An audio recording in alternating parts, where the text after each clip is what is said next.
ಹಾವೇರಿ ಜಿಲ್ಲೆ ರಟ್ಟೆಹಳ್ಳಿ ತಾಲೂಕಿನ ಐತಿಹಾಸಿಕ ಕ್ಷೇತ್ರ ಹಳ್ಳೂರು ರಂಗನಾಥ ಬೆಟ್ಟದಲ್ಲಿ ಆಕಸ್ಮಿಕ ಬೆಂಕಿ.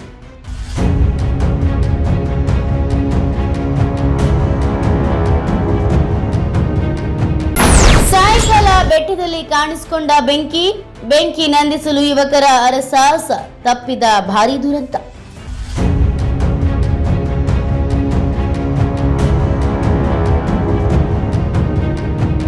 ಮಾವಿನ ತೋಪು ಪಕ್ಕದಲ್ಲೇ ಕಾಣಿಸಿಕೊಂಡ ಬೆಂಕಿ, 50 ಮಾವಿನ ಮರಗಳು ಹಾನಿ.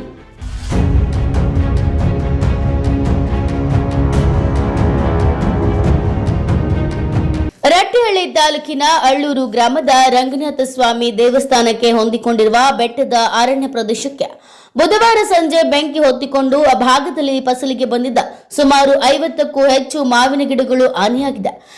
ಕೂಡಲೇ ಗ್ರಾಮದ ಸುಮಾರು 50ಕ್ಕೂ ಹೆಚ್ಚು ಇವರು ಬೆಂಕಿ ನಂದಿಸುವ ಕಾರ್ಯದಲ್ಲಿ ತೊಡಗಿದ್ದಾರೆ. ಸಂಪೂರ್ಣವಾಗಿ ಬೆಂಕಿಯನ್ನ ನಂದಿಸಲಾಗಿದೆ ಎಂದು ತಿಳಿದು ಬಂದಿದ್ದು, ಹಳ್ಳೂರು ಗ್ರಾಮದ ರಂಗನಾಥ ಸ್ವಾಮಿ ಬೆಟ್ಟದ ಪ್ರದೇಶದಲ್ಲಿ ಪ್ರತಿ ವರ್ಷ ಬೇಸಿಗೆ ಕಾಲದಲ್ಲಿ ಆಕಸ್ಮಿಕವಾಗಿ ಬೆಂಕಿ ಹತ್ತಿಕೊಂಡು ಹಾನಿಗೊಳಗಾಗ್ತದೆ.